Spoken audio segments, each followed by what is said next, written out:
Hi, my name's Phil. I like talking about politics, and in this video I'll be discussing my thoughts on Prime Minister's questions as usual. But with Rishi Sunak out of the country, it fell to Dominic Raab to field the questions, and it was initially set up really nicely. But then, I'm afraid to say, although I think Rayner definitely landed a couple of useful blows, I do think Labour messed this one up.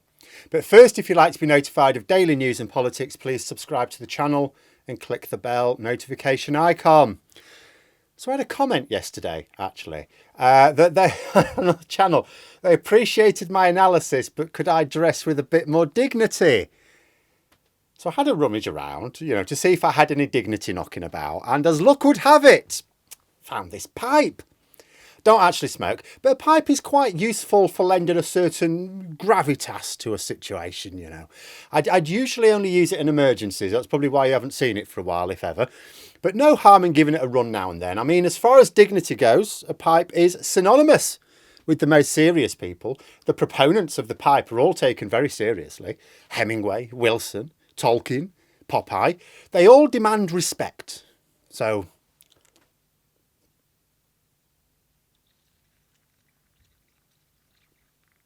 does that work? But anyway, as for PMQs, this one was set up. News broke of allegations of bullying against Dominic Raab in 3 different government departments. It was reported to be so bad that there are now instructions that Raab is not allowed to be in a room with officials unless a senior civil servant's present. Now, if that's true, that basically means he needs a chaperone because he cannot be trusted. If anything, the allegations against Raab are more serious than those against Williamson, who lost his job over them within a week. But Raab's hanging on.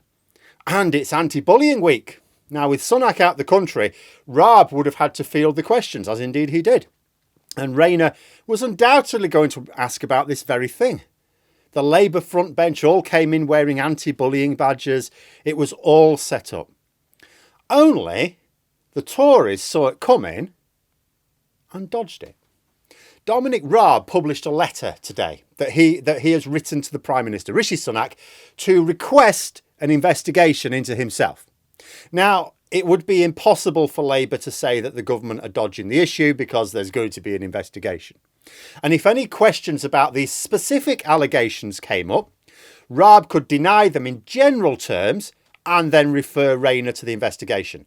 And if Rayner asked about very specific and very damaging allegations, it would have had limited impact because Raab, obviously he's not going to be drawn on specific denials. That would be stupid, So what he would say is, I refute any allegation that my behaviour fell beneath the acceptable standards, but an investigation is ongoing and we'll just have to wait for the results of it.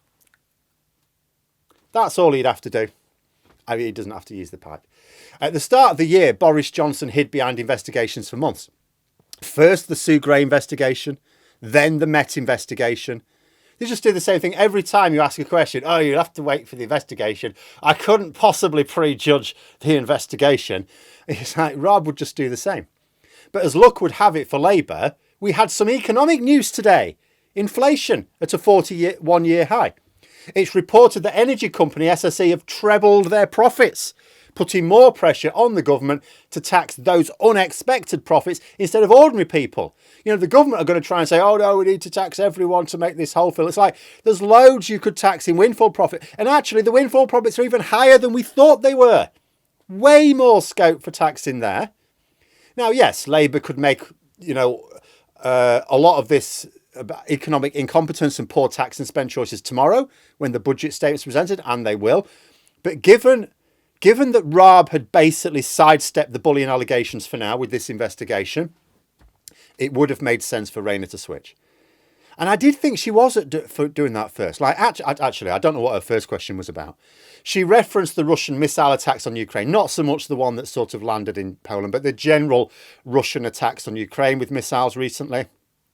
Asked if Raab agreed that Putin's treating the international order with contempt.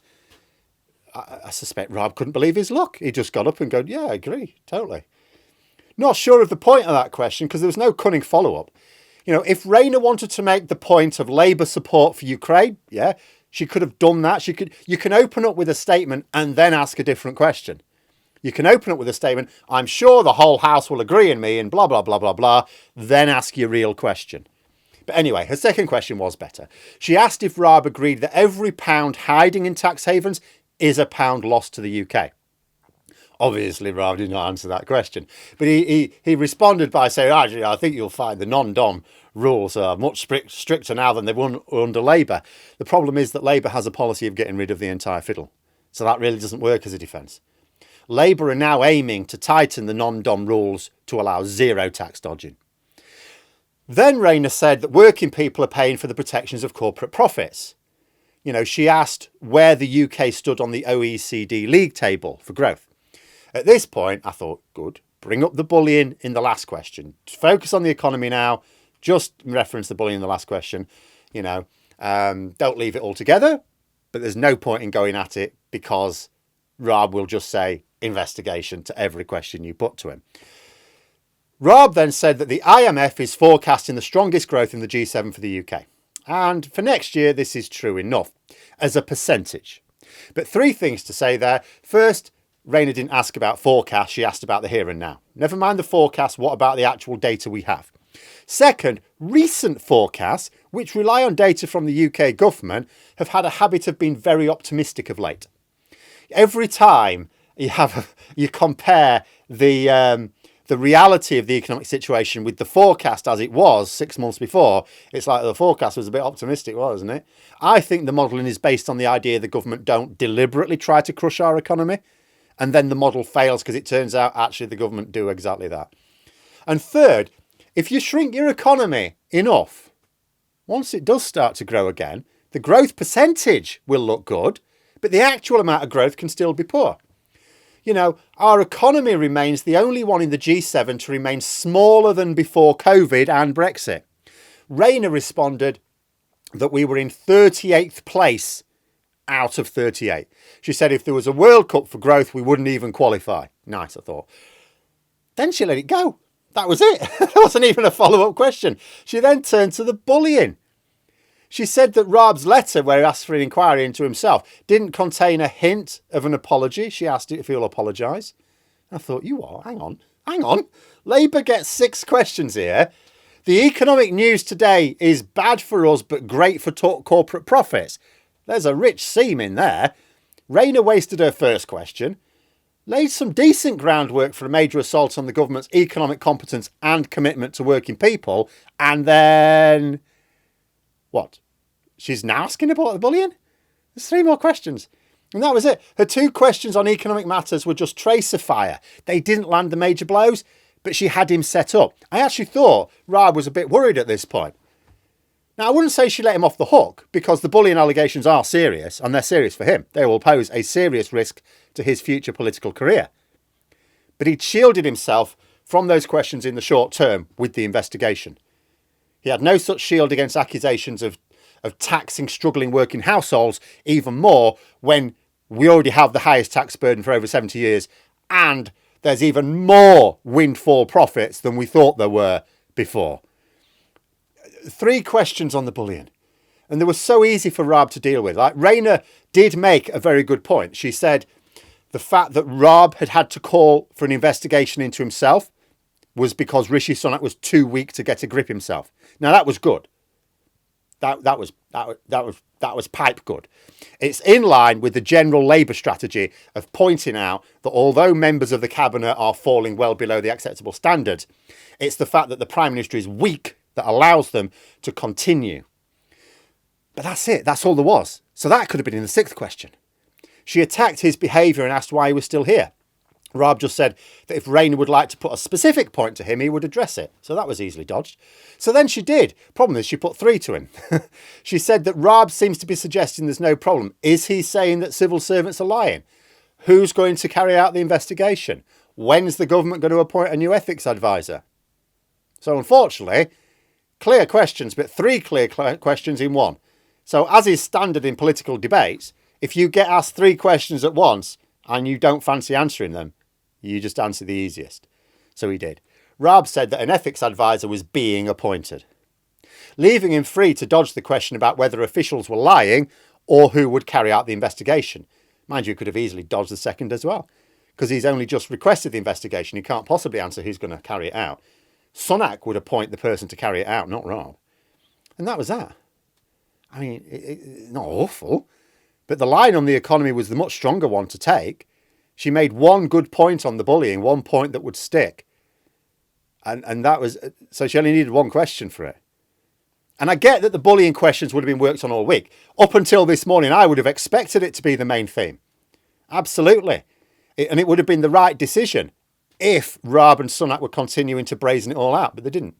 They anticipated the questions, they saw the damage it would do and thought, right, how do we stop this? We'll order an investigation. You know, and it's still a major issue. It remains a major issue. The time will come again when it will be a major line of attack for Labour as well. Time and time again. You know, they will look to just how independent the investigation is or how thorough it is. If the investigation looks like it's only going to focus on a couple of narrow lines of inquiry when there's loads and loads of them, that will be suspicious. More allegations may come out. Labour are going to get some serious capital out of this issue. It's just that today is not the time. But that being said, you know, it's not like the missed opportunities on the economy are permanently missed. You know, tomorrow there's the budget statement. Reeves will bring them then. And then she'll be levelling them at the Chancellor, who is the person who will be presenting the budget. Starmer will then be able to put it to Sunak next week if necessary as well. He's the other person who will have been intimately involved in the preparation of that budget. It's just that, you know, if you can get the public today, before the budget statement, if you can get the public to realise that the cost of living crisis has just got worse, but that corporate profits have got way better, then those same members of the public will look at tomorrow's budget statement with a more critical eye. Because there is going to be some nice popular moves in the budget statement tomorrow. It's not going to all be bad news. You know, the government are going to try and distract people some nice things, some shiny things, some sweets. So Labour need to be able to say, you don't need to have anything negative in this budget at all. So if there's anything negative in it at all for you, it's unnecessary. The SNP certainly decided the economy was the way to go. Kirsten Oswald, so that's the SNP's deputy leader in Westminster. She asked if Raab would apologise for the chaos the mini-budget caused. Raab acknowledged that inflation is a problem, but that they had a plan to sort it out. He used that a few times in responses to backbenchers as well. You know, when someone said something, oh, we've got a plan for it, we've got a plan. The government's got a plan for this, we've got a plan for that. No, there's no plan. If there's a plan, there will be a white paper published that explains how your actions take us from the problem to the solution. If the government haven't done that, there is no plan. They can say they're working on a plan, then we can look at our watches as if to say, it's been 12 years, mate, how long is this plan going to take? But you can't say you have a plan if you won't tell anyone what it is. Oswald then said the government can't even apologise, and if the government can't apologise, what hope is there that they'll fix it? I mean, in theory, you can do that, as long as you acknowledge the problems. It is perfectly possible not to acknowledge your responsibility, but as long as privately you recognise it and deal, you can fix it behind the scenes. I have no faith the government want to do that. But anyway, she asked if the government will at least help fight child poverty by matching the Scottish Government's child payment scheme. Raab just said that his government would work with the Scottish Government to help the most vulnerable. And you get away with that. I mean, one of the problems when you've got someone deputising for these things is you are asking questions of the person who's not deciding these things at all. There were some more bullying related questions from the backbenchers as well, actually two from Tories. 30p, Lee Anderson, tried to claim that Labour asking Suella Braverman should be Home Secretary when she's a proven threat to national security and keeps breaching the ministerial code is bullying. He said it's bullying. What? Us asking why she's Home Secretary when she's useless. Yeah, that's bullying. And Tory MP Simon Hoare said, shouldn't it be a case of innocent until proven guilty, you know, regarding the allegations against Raab? And it's like, well, yeah, of course, yeah, fine.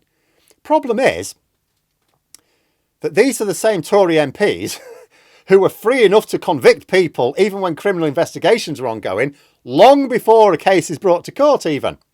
There was no innocent till proven guilty with the Colston Four, was there? Even after they were acquitted. Hypocrites. But anyway, there we are. Back to Sunak next week, and that will at least be after the budget. I've already seen the polls looking quite bad for the Tories this week. I may talk about that in another video. But until then, those are my thoughts. Let me know yours in the comments below. I hope you found the video interesting. If you did, please click the like button if you'd like to support the channel further, the join button for memberships, and until next time, I'll see you later.